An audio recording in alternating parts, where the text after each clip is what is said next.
I wanted to spend some time over the coming weeks talking about the 8 awarenesses of enlightened beings. So these were a teaching given to us by Dogen, the founder of Soto Zen. And these were actually the last thing Dogen taught. And it lines up nicely because it was based on the last thing that the Buddha taught in his lifetime.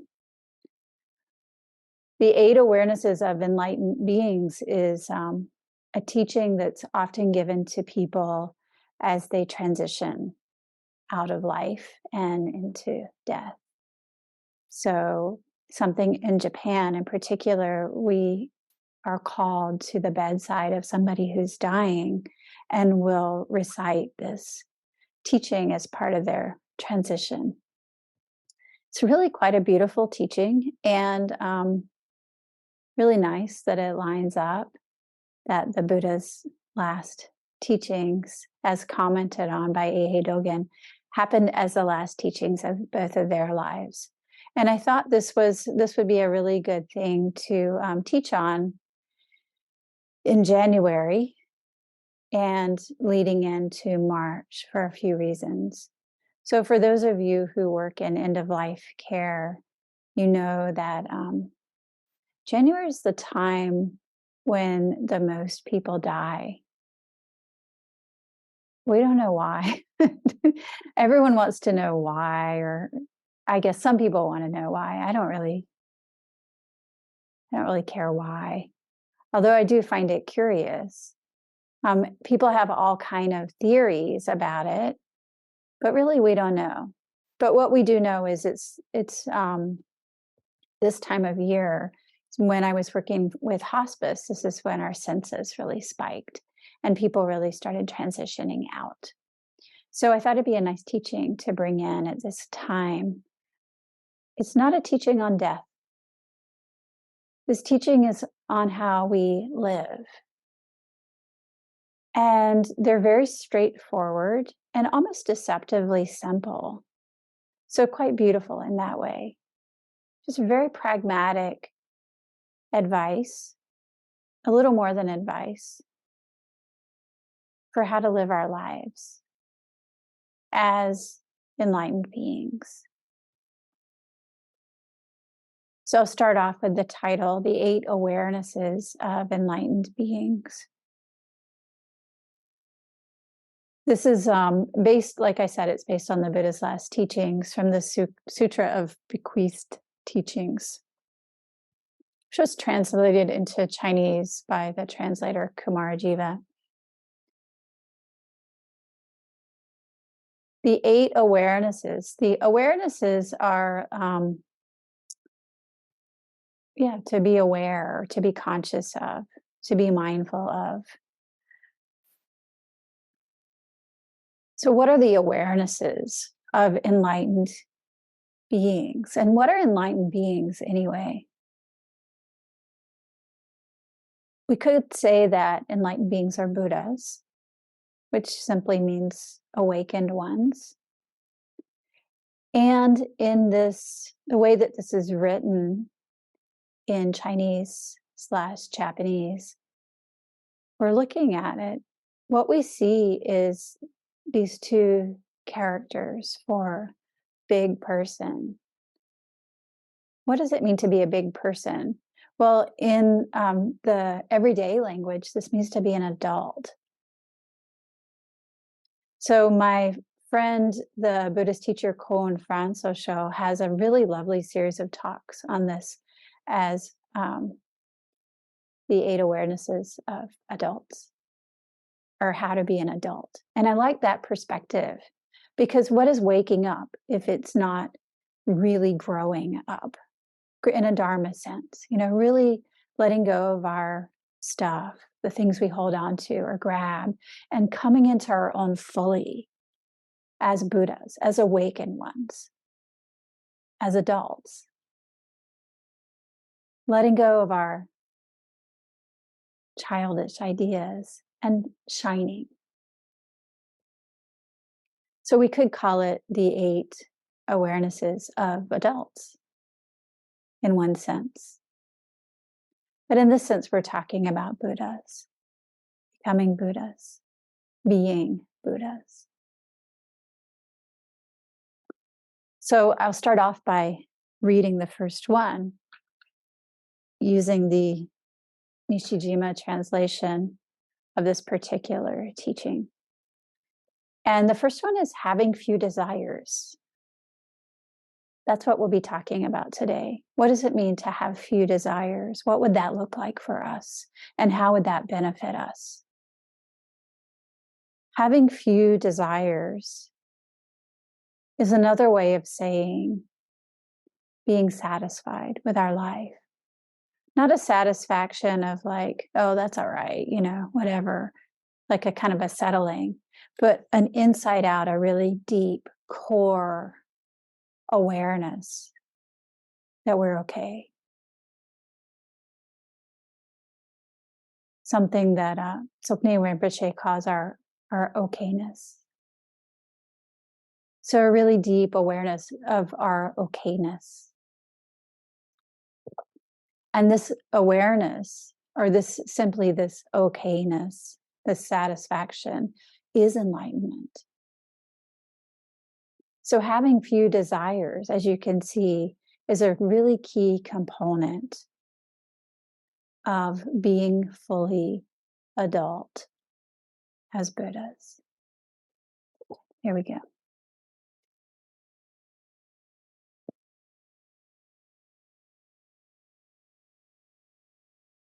Buddhas are great human beings. The Dharma that great human beings realize. So again, this great human beings is big people or enlightened beings. Buddhas are great human beings. The Dharma that great human beings realize is therefore called the 8 truths of a great human being. To realize this Dharma is the cause of nirvana or enlightenment. It was the last preaching of our original teacher, Shakyamuni Buddha, on the night that he entered nirvana. Having few desires. The Buddha said, "You should know that people of abundant desire abundantly seek gain, and so their suffering is also abundant. People of small desire, being free of seeking and free of desire, are free of this affliction. You should practice and learn small desire just for itself. Still more, small desire can give rise to all virtues. People of small desire never curry favor and bend in order to gain the mind of others. Further, they're not led by the sense organs. Those who practice small desire are level in mind. They are without worries and fears. And when they come into contact with things, they have latitude, and they're constantly free from dissatisfaction. Those who have small desires just have nirvana. This is called small desire." So simple, right? So completely easy. And what does all of this mean? What does it mean anyway to have few desires or small desires?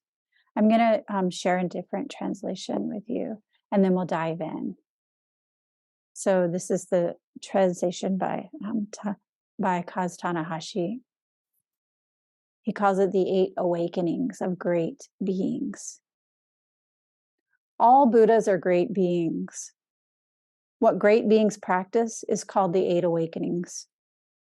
Practicing these awakenings is the basis for nirvana. This is the last teaching of our original teacher, Shakyamuni Buddha, which he gave on the night that he entered parinirvana. The Buddha's Parinirvana Admonition Outline Sutra says, the first awakening is to have few desires, to refrain from widely coveting the objects of the five sense desires is called few desires. The Buddha said, monks, know that people who have many desires intensely seek fame and gain. Therefore, they suffer a great deal. Those who have few desires do not seek fame and gain and are free from them. So they are without such troubles. Having few desires is itself worthwhile. It is even more so because it creates various merits. Those who have few desires need not flatter to gain others' favor. Those who have few desires are not compelled by their sense organs, and they have a serene mind and do not worry because they're satisfied with what they have and do not have a sense of lack. Those who have few desires experience nirvana. This is called having few desires. What would it be like to not have that sense of lack, that sort of niggling, constant not okayness that we all feel, which is suffering? What would it be like to feel a sense of very deep okayness with our life as it is? This is having few desires. So as is spelled out here, we want, or we desire, we crave. This word is often translated as craving, or kind of like a thirst. Like the one commentator I read once called it the fever of unsatisfied longing. And I really like that, the fever of unsatisfied longing. Because it's kind of is like a fever. It takes over us and it keeps us feeling grabby. So I find myself using my hand because this is what Uchiyama Roshi calls grabbing. This holding on that causes our suffering. And then, of course, the thing that allows us to let go of our suffering is to open the hand of thought. Instead of holding or grabbing, we can open. So desires, what's meant by desires are these cravings, the things that we have. And what the desires do is they lead us to seek. We want things, right? Things or stuff or a way of being. And this makes us suffer. It pulls us out of this moment, right here and right now, and into this unknown place where nothing is okay. So the irony here is, as much as we really, really, more than anything, want to be okay and feel okay, our desires pull us away from this constantly. And it's so hard to take that backward step and really fully come into our okayness, our basic goodness. When we do have few desires, then we're free of that grabbiness and seeking, and therefore free of our suffering. How can we get there? How can we do this? Of course, with everything, we learn this a lot in our Zazen practice. And the reason is this is our time where we really can settle and be still without all of the distractions of our life around us and see our mind clearly. There's no better time than sesshin, this time of silent retreat that we do, where we're sitting in silence all day, every day, for many days running. than to see our mind. This is a really great time to see our mind because really, everything we have is right there. We have a place to sleep. We have food. We don't even have to cook it unless we're assigned to the kitchen and then we offer the food. We don't have to cook our food. We don't have to decide what our food's going to be. Everything we need is there. We have a place to sit. We have people to practice with. We have the teachings. And yet, our minds are so loud. They have so many things to say to us when we really are quiet. There's so many things that feel not okay.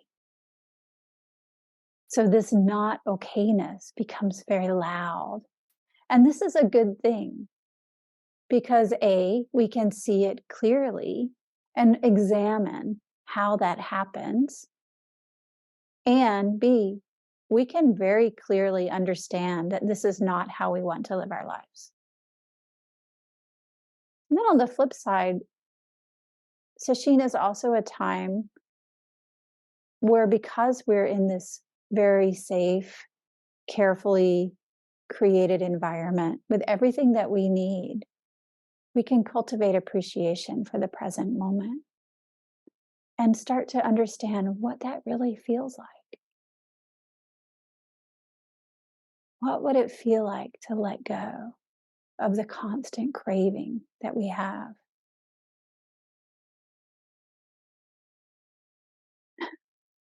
So there are a lot of great things about not craving. And this fascicle by Dogen talks about them. So I just started off when I read by mentioning there's no need to curry favor or to flatter others. And, maybe you're not a person who does this, but I doubt it. We all do this. We want people to like us, or we want something from others, or we want to be seen as smart or important or stable or a good person or scary, whatever it is we want people to think of us.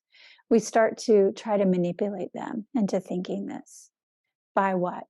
Maybe we flatter people. I've said many times, I was really surprised when I became the president of the Soto Zen Buddhist Association. I had been on the board of directors for a while, and I knew people. I knew a lot of people in the American Zen world just from having lived in it. And then all of a sudden, I became president, and I had so many friends. People were so nice. And whereas in the past, when I would send somebody an email or write a phone call, they might take a while to respond, if at all. People got back to me right away. It was like a miracle. And so much that I was like, wow, that's so nice of them to get back to me. And it didn't dawn on me for a while that it had something to do with my position. And so then after I stepped down from that position, I noticed the opposite. The people who had responded so freely and quickly and respectfully all of a sudden stopped. So then I went, that's very interesting. I wonder if I do that too. Yeah. How do we curry favor? It's such a weird word. But how do we flatter others? Subtly or overtly to get what we want. And then how do we present ourselves in a way that flatters ourselves? How do we subtly tell the world how great we are so that we can get more benefit? So one of the merits of having few desires is that we can let go of this.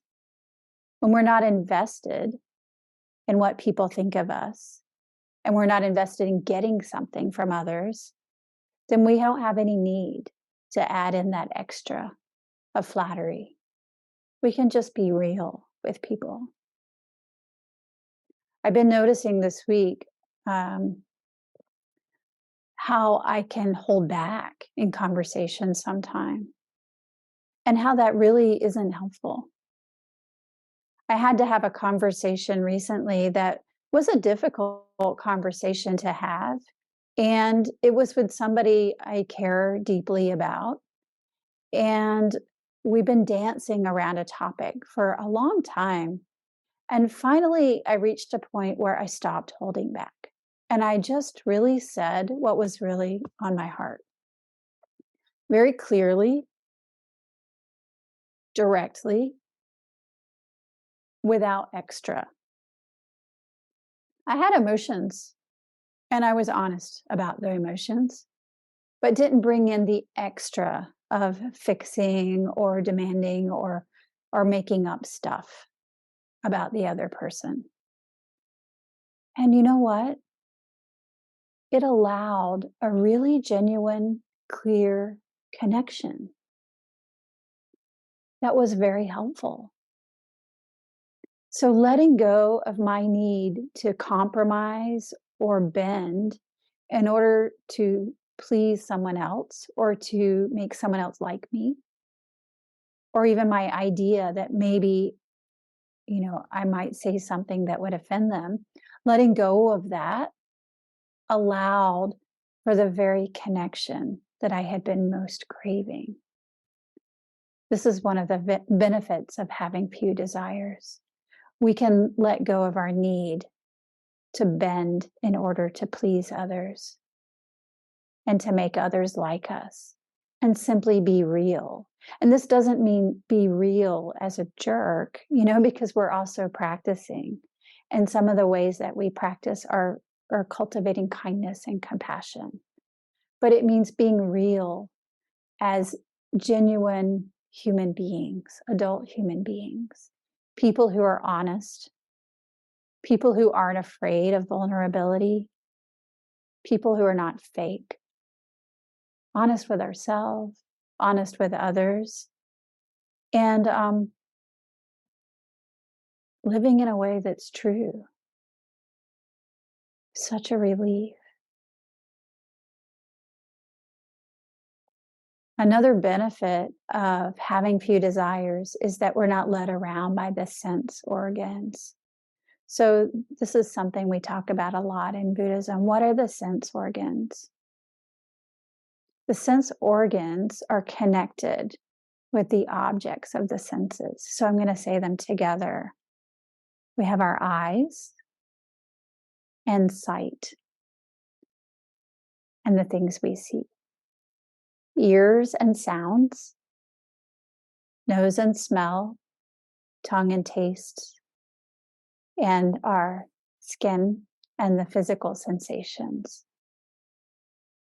So what do these have to do with having few desires? These are the ways in, the ways that we connect with the things that we want or desire. So, for example, our eyes see something and we want it. What might we see that we want? For me, I haven't seen it, but I've seen it at least in my imagination today. I was thinking of, I know this is such a common thing to say, but it's so true, a chocolate cake. I'm going to make a cake later for our birthday, and I've already been thinking about it. So in many ways, that's really my mind, which is the sixth sense. But when my eye sees this chocolate, then I crave. And then what? When my tongue tastes the chocolate, then I want it. And this, or maybe we smell it through the nose. And then, oh, that looks so good. So then we have this craving or this, fever of unsatisfied longing, this wanting. So this is how the sense objects work. And it's easy, to see that with chocolate cake, because I think that, unless you hate chocolate, but that's such a common craving. But what about other things? Maybe we see a person who looks beautiful to us. Maybe we hear something that really pleases our ears and we want more of it. Maybe we taste something. These are the ways that we connect with the things we want or desire. So having few desires doesn't mean getting rid of these things, but it means letting go of the extra, that grabbiness, a wanting. So it doesn't say getting rid of the sense organs. It says don't be led around by the sense organs. So the sense organs can really just like push us all around. But we can take a step back, cultivate that satisfaction that I mentioned. And in being satisfied with what is, then we're not pulled around by these things. Often we make up the value of something in our minds. We create this story of how great it is. And then when we finally get what it is we want, it doesn't even match our big story of how great it was going to be. So we're drawn to these dreams, these empty promises or stories of things. Or we can even be enticed to be drawn to them. Like I said, it's easy to see with chocolate cake, but what about the Dharma?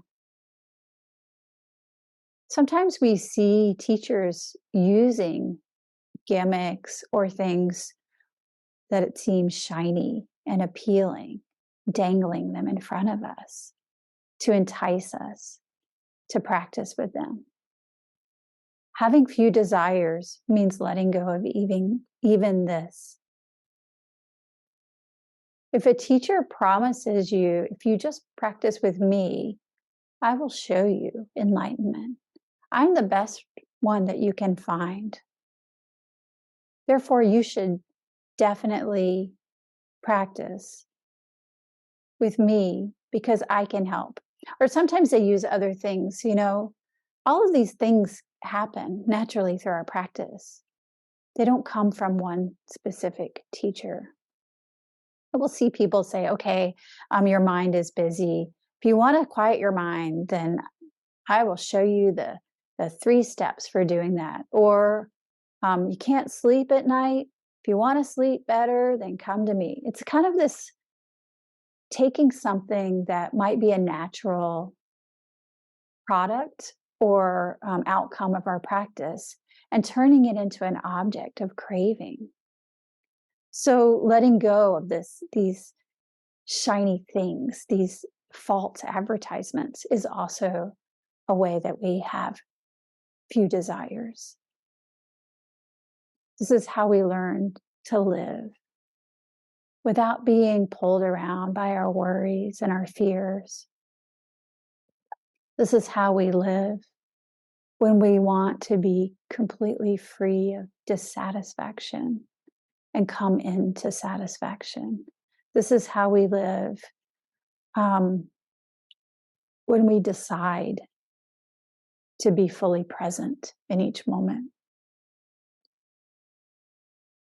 When we back out of the constant thinking about what's going to happen next or what already happened and really settle into this moment, this present moment, right here and right now. This present moment is vivid and alive and real, moment by moment. When we get into the trap of thinking that enlightenment is somewhere else, other than this moment, this is being pulled by our desires. We don't practice Zazen for the sake of some, promotional value or some shiny thing. We practice to fully become ourselves, our full adult selves, fully awakened beings.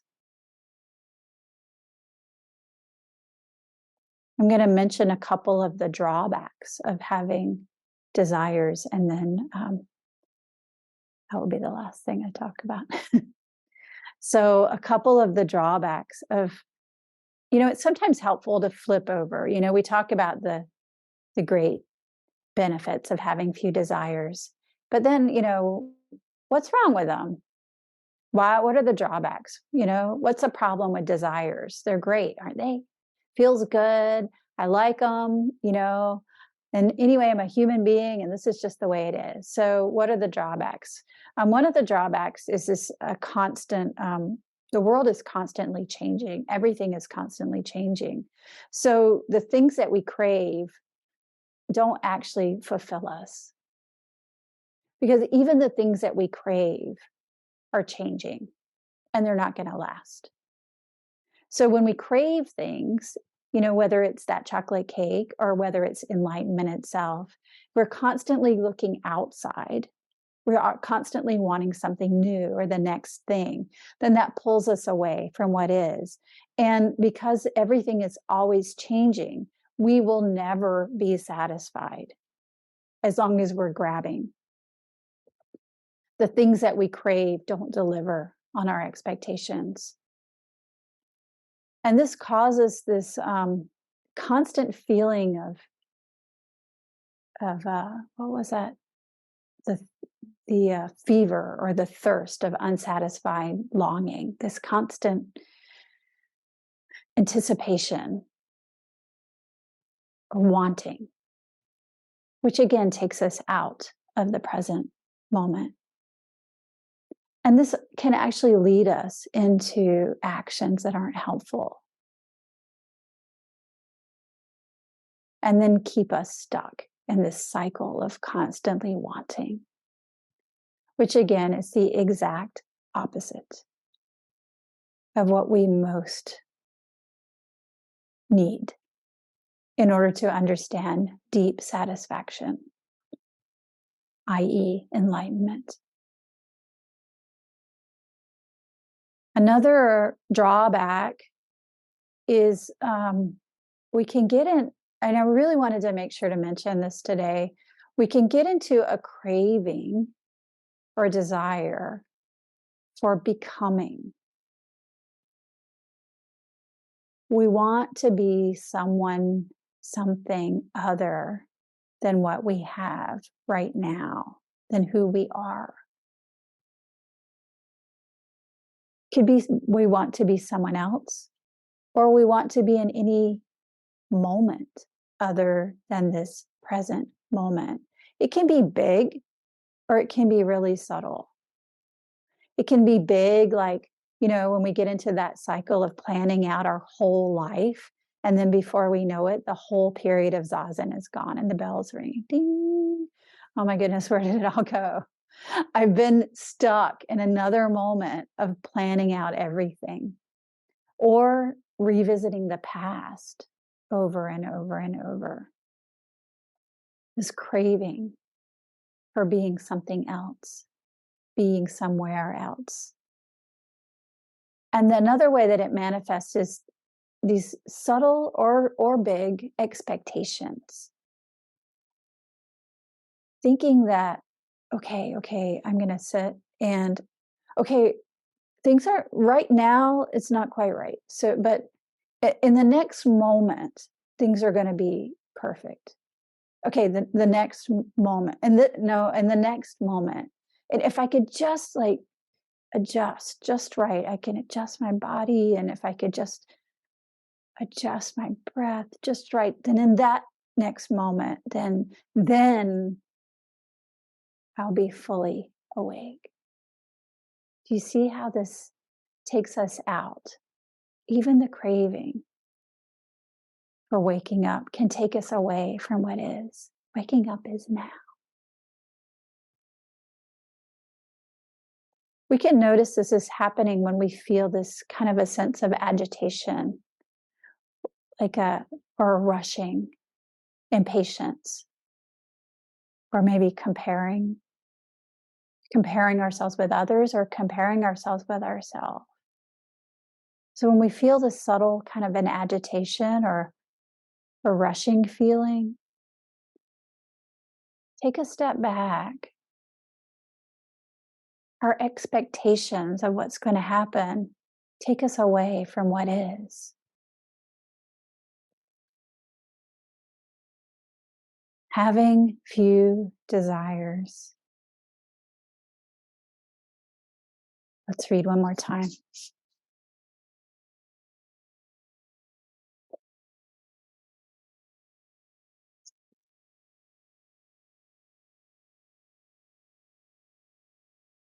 The first awakening is to have few desires, to refrain from widely coveting the objects of the 5 sense desires is called few desires. The Buddha said, "Monks, know that people who have many desires intensely seek fame and gain. Therefore, they suffer a great deal. Those who have few desires do not seek fame and gain and are free from them. So they're without such troubles. Having few desires is itself worthwhile. It is even more so because it creates various merits. Those who have few desires need not flatter to gain others' favor. Those who have few desires are not compelled by their sense organs. They have serene mind and do not worry because they're satisfied with what they have and do not have a sense of lack. Those who have few desires experience nirvana. This is called few desires." So I ask you today, when are you going to let go of your desires and fully come in to this moment as an enlightened being, to fully grow up as a Buddha, to be an adult, a full and complete adult, not for our own self, for our own benefit, but for the benefit of the entire world. The world needs this from us. So the time is now, not somewhere off in the future.